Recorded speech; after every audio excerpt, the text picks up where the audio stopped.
My sister is living abroad. She's claiming that she needs $50,000 for an open heart surgery for her daughter. Well, obviously, I have money, so I'll pay for it, no questions asked, as long as she can prove that there's actually going to be a surgery and she's not scamming me out of my money. Well, guys, guess what she has to say about that? Hey guys, I'm reaching out for some clarity and perspective on a complex family situation that has left me feeling conflicted and burdened with guilt. Let me provide you with some full context. So, my father, deceased, and I, 30 female, have always been very close. I would call him most evenings for a chat and would try to see him once a week for a coffee, despite it being a 1-hour drive to his home. The point is, I would make an effort because I chose to, as he was my dad. I loved him. My sister Martha and I used to be close, too. We shared the same room when we were kids, played video games together, and shared stuff like clothing. Well, lotion, perfume, you name it. If I would rate our closeness, I would say that she was someone that I could show my true self to. We went through a lot together in childhood, and we were there for each other. As we grew up, we bickered, as normal sisters do throughout teenage years. Except it, would get intense at times, and we would yell at each other and get into nasty fights. In our childhood, our father's business partner messed him over, so there was a period when we were broken in debt. He had to work multiple jobs just to keep us afloat, and Martha babysat me while Dad worked. All she had to do was feed me and keep an eye on me, and we were pretty calm kids. So all we did was play games and do our homework. See, it goes without saying that we had trauma, especially after we lost our dad a few years ago. He was our only parent, and Mom was never in Martha's life. Before his death, his life turned around, and he earned a lot of money through crypto and stuff. He got in really early and amassed a large net worth. You see, Dad left him $100,000 in inheritance for Martha and me, and she used her money to study design in Italy. I kept my inheritance money so my ex-classmate and I could get a start on the business that we've always wanted to own. It's a boutique shop. Martha stayed in Italy permanently to marry her Italian boyfriend, Roberto. She had met this dude that she came to really, and she liked him. At first, we were not aware that she was dating anyone, but then she told us about him. I was very indifferent to him at first, but as I got to know him a little better, he turned out to be what I had hoped my sister would go after. He treated her right and was a good-natured man, which is all I really cared about. Roberto is not the most financially savvy person. He makes a decent income, but I'd say nothing crazy. The last time I talked to Martha was at her wedding, and she is a very dry texter. So I tried to stay involved in her life by sending messages and asking her how everyday life was. But she was not showing any affections at all. This came as a surprise because we've never had a fallout. She soon gave birth and had a baby girl, Evelyn, who's 5 years of age now. None of our family went to see her, not even once except for one of our cousin's mothers and some. So she then invited me to her baby shower. 2 days before the event, I had to cancel due to work. See, my boss was not letting me have that day off. Although I informed her of this a week ago, well, I could not get a hold of her for it. So I had to call our cousin to communicate this to her, and he reassured me that she would be fine. Understanding and whatnot. When she had the baby, I tried to reach her in every way possible, but somehow I could not. She never got back to me, and, so I called our cousin, and I could tell that she was telling him that she didn't want to talk to me. I was totally confused and hurt by this, A week or so later, she sent a message on Instagram, basically telling me that she did not want any single contact with me ever again. Well, I was hurt, but I respected her wishes and left her alone. Well, that was 5 years ago. Last weekend, I get a call from her out of the blue, and it was from an unknown telephone number. I hadn't talked to her properly in years, so I found it surprising when she spoke with me. She told me that she had a lot of time to think about her choices in life, and that she regretted pushing me away. She also mentioned that she doesn't want Evelyn to grow up without knowing her aunt. I decided to try to put my feelings aside and talk to her. It felt great to talk to her again after so long, and I was honestly feeling a little lonely. My roommate had moved out, leaving me with an apartment all to myself. And, we talked about my life, and when I asked her how it was all going, she started to talk about how bad she was. Roberto had eloped with his manager a month ago and had not contacted her since then. She hasn't heard from him and has not been able to get in touch with him at all. She is starting to feel clueless and half panicked, and she then said that Evelyn suddenly had a very big health scare and now needs an open heart surgery. And she can't afford it because her insurance will only cover what they don't consider a serious complication. She then asked if I could help pay for the surgery, and she said that she would pay back it in less than a year. She told me that she didn't have money to pay the hospital bill, couldn't take out loans due to current debts that she needed to pay, and didn't know whom else to ask for help. I work in a decently stable field and have a 9-to-5 corporate job, so I'm in a better financial position than she is. So I said sure. I'd cover a third of the cost, and she didn't have to pay me back as I wanted to help Evelyn. She said a third won't be enough. She wants me to pay the entire amount, and I said I can't do that. I don't have that kind of money. So she brought me up my inheritance, so I cut her off and said that the money was intended for something else. She tried to reason with me, and when it didn't work, she told me that I was no better than those distant family members. I told her that I really felt sorry for Evelyn, but I could not give her the whole amount right now. I felt uneasy because if I gave her money from my inheritance, which by the way is a large amount, then there's no guarantee that she would pay it back before it was time to start my boutique in the right season. I know she can't pay back that much, and I felt I was just risking my future, and in the end, I decided to help because it's my niece. You know what, guys? She's suffering right now in the hospital. And, well. I could not say no. I asked Martha how much it was, and she said it was $50,000. Well, I was very skeptical about this because it was exactly my share of the inheritance money.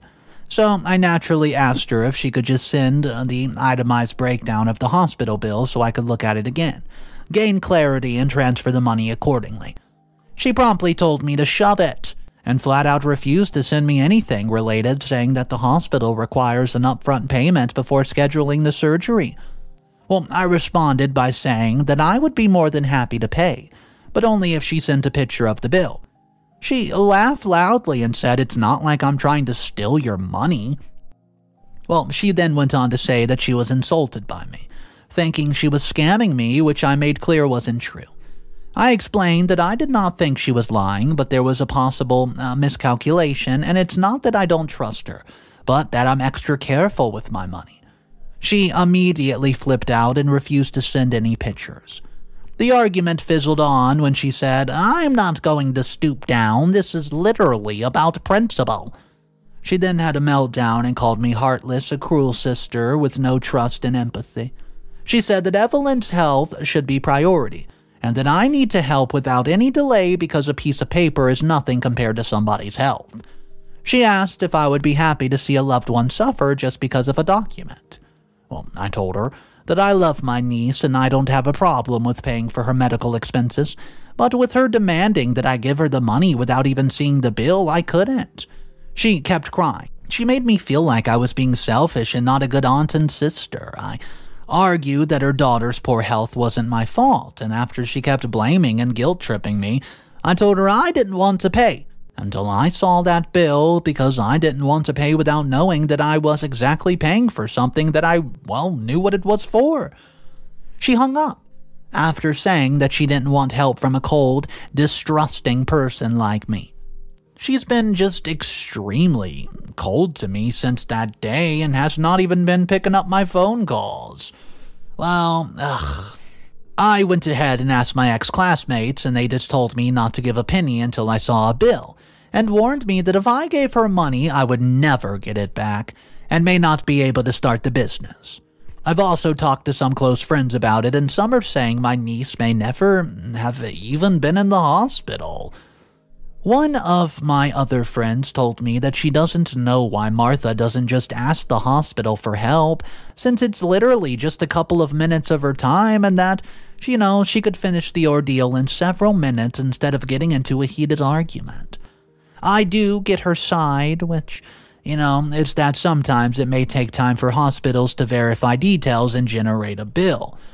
Well, but my side was that ultimately she should at least receive some sort of estimate or preliminary bill within a reasonable time frame, and I do want to reiterate that I have no problem paying. I would be happy to pay for the surgery in full if she just showed me that there was a surgery scheduled. I tried to call her to talk things out, but she did not pick up my phone. I don't understand why I should spend my hard-earned money on someone without even knowing how it's being used. We haven't talked for a few days now, and what do I do now? I do feel bad for my niece, but I want another opinion, Update number 1.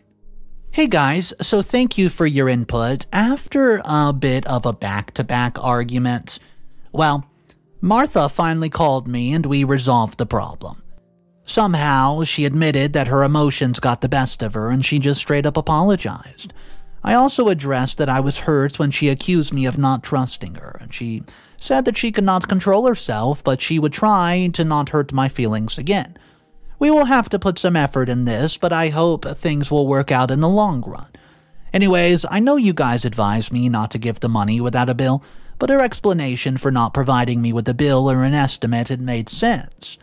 So we agreed I would send her the money in 2 installments, one this weekend and one next weekend, and I already made the first payment. She sounded really grateful. It gave me hope that things might be turning around for her and my niece. Today I received a text from Roberto, out of the blue, saying he needs to talk, and I'm still frustrated about the whole situation, so I texted back furious, asking where he's been. He didn't respond, so I texted him again saying it's not right to ghost Martha. It's inconsiderate and selfish of you, and if you no longer want to be with her, you should have told her rather than ghosting. Still, no response.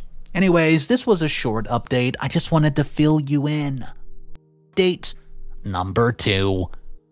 I wish I trusted what you guys have told me. I'll write down everything that transpired.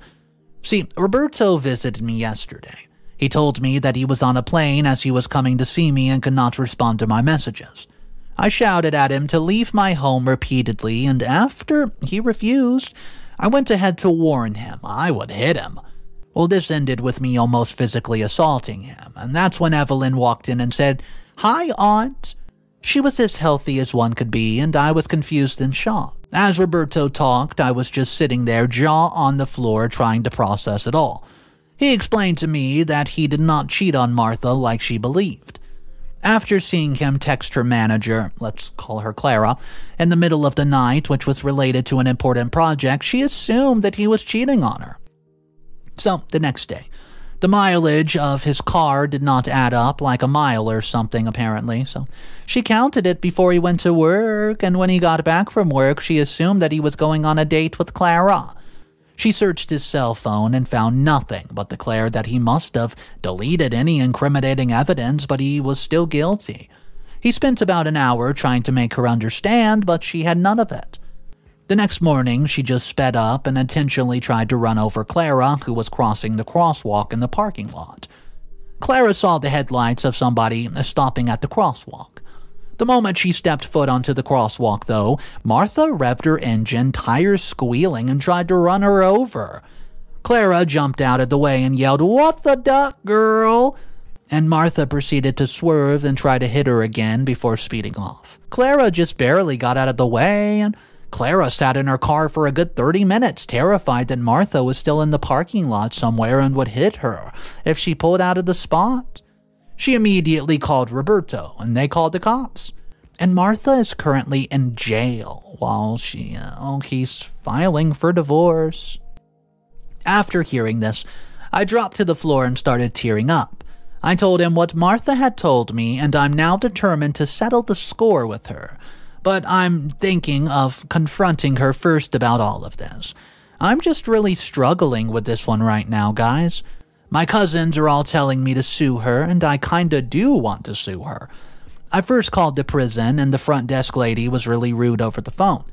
She said something, but the voice was breaking in between, so I asked her what she said, and she just yelled, "What time do you want to see her?"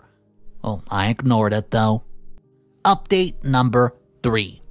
Hey guys, sorry for not updating for a long time. The day after I posted my last update, I started making all the arrangements to go to Italy.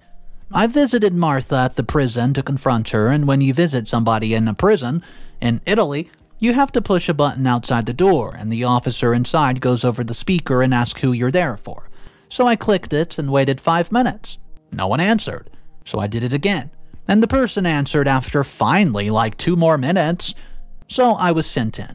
But most of our relatives are upset about this, visiting thing. And I don't blame them. Our cousins and her friends all abandoned her after her arrest. Her bail was revoked as soon as she was found guilty, and she was moved from a county jail straight to prison shortly after she was sentenced. Before she got arrested, she had never been in trouble with the law besides 1 traffic ticket from distracted driving, and she had never been arrested and did not have a criminal record. Being in prison has been a huge shock for her. Anyways, when I visit her, she lied again that she and Roberto were apprehended for drunk driving, and he mysteriously just vanished shortly after their arrest, and that she, desperate to be released from custody, found herself in need of funds to post bail, and hence the lie. So, she went on to say that it's been a hard week for her, because she was trying to find a lawyer to help with an appeal. But so far, everyone that she's talked to either says no or asks for a huge sum of money up front because the chances of her winning an appeal are non-existent. Her web of lies are exposed when Roberto showed up at the prison. After seeing him, she instantly started calling him names. Before she got another sentence in, I turned around and screamed at her to quit being such a witch. And the cops restrained her. Well, now I've decided it's time for me to sue her. It's not about the money, I'm just upset that I caught her red-handed with proof. And she still denies it. So I talked to lawyers from Italy and the US, and they believe I have grounds to sue her for lying about needing money for medical expenses. I have all the evidence I need, text and recorded phone calls where she stated the fake reason for needing the money. One of the lawyers said that it might be a challenging thing to demonstrate that she knowingly and intentionally deceived me for financial gain, but they both agreed that the case was not hopeless. Roberto has agreed to help me whenever he can. It's going to be costly and time-consuming, but I don't care. I want her to suffer for trying to fool me, and also their divorce has taken a messy turn. They're battling for child custody. Roberto is going for full custody with heavily supervised visitation rights for her, only at his house or public space with cameras. He, his parents, or I will be present always, etc. Because she's manipulative, Martha, of course, isn't keen on the idea and wants 50-50 custody. At first, I thought she was trying to escape from child support or genuinely understood her mistake.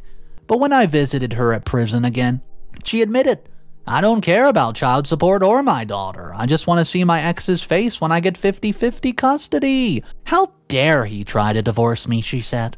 "I'll burn him." Guys, she almost sounded like a maniac. Anyways, she didn't know that I was recording at all, and after I listened to the recording again that night, I sent it over to Roberto and his lawyer, and he was shocked, and his lawyer was, quote, "I've seen things like this, but this level of spite is insane. I really hope Roberto wins." Final update. Hey guys, I know it's been like really long time. The lawsuit was filed in the US, and I had obtained a judgment against Martha in the US as well. Well, but enforcing the judgment in Italy was really challenging, especially since she was, still in prison. The Italian authorities served her the papers, and she contacted me to beg me to drop the case. I knew it would mean that I would have to forget about my money, but I agreed because I would be satisfied knowing that she would rot in prison. Also, the phone recorded, it was presented as evidence, and the judge made a swift decision to provide sole custody to Roberto. Martha easily understood that was me. She was also ordered to pay the child support when she gets out of prison, and she did not get any share of Roberto's house. So he and Evelyn were back in their old home in Italy. Now, Evelyn's doing better and definitely leads a happier life. Recently, though, Martha was released from prison and wanted to see Evelyn again. She made a big rant on Facebook about how she did not understand why she couldn't have shared custody. She just, quote, wants to be a mom, and everyone's plotting against her to fulfill her life ambitions of being a mom. She called Roberto, begging him to visit Evelyn and telling him that he could give Evelyn back because she was out of prison. He had a talk with her, and she said that she doesn't want to see her mommy yet, and that she still hates her for hurting daddy. Well, I do feel like I could have helped her foster a better relationship with her mom, but I don't want to force the kid into meeting her when she absolutely doesn't want to. Still, my cousins have told me that Evelyn doesn't know what she's talking about, and it's my and Roberto's fault she doesn't like her mother because we didn't take her to see her when she was caught up in prison. They also told me that even though Martha has a lot of flaws, it's my responsibility to force Evelyn to meet her, even when she doesn't want to, because that's what's the best for her, and she should not grow up without her mom. We've spoken to a professional about this, specifically Evelyn's child therapist. They've advised that it should be up to her. So we gave her 2 weeks to really think about whether she wanted to talk to her mom or not. We figured that the decision she made at first might have been made out of anger, so we wanted to give her time to make such an important decision on her own. Ultimately, she decided that she did actually want to talk to her. I have to admit I was a little surprised, but we set up a Zoom call between them anyways, and of course with Roberto and me supervising.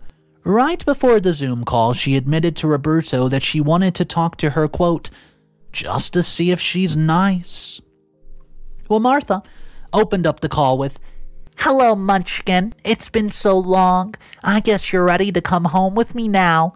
And then she noticed that Roberto and I were sitting there with her and almost immediately launched into accusations about alienation and how he has to give Evelyn back now or she'll take actions. Evelyn was very obviously disgusted. She asked her if she was going to say sorry to Daddy. Well, Martha actually had the audacity to ask, why should I? At that point, Evelyn just wanted to end the call.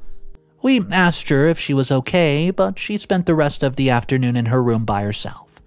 That night, she told Roberto that she never wanted to talk to her again. He told her that never is a long time, but that he wasn't going to make her talk to her if she doesn't want to, and he was never ever going to give her back to her mom. What an absolutely wild ride. I do want to know what you guys would have done in this position. So my only question is, do you guys agree with OP and how OP went about handling the story? I do want to know what you think about the child at the end of the story not even wanting to see Martha at all anymore after she realizes that she was mean to her daddy. Guys, my name's Mr. Reddito. I narrate stories like this every single day. If you guys want to be a part of these stories, consider subscribing. I would love to have you guys. I hope you enjoyed it today, and as always, if you have a story you want to share, drop it down below. I love reading them. Anyways, guys, I'll catch you tomorrow. Don't forget to subscribe. Have a great day, and of course, remember, it's cool to be kind. See ya.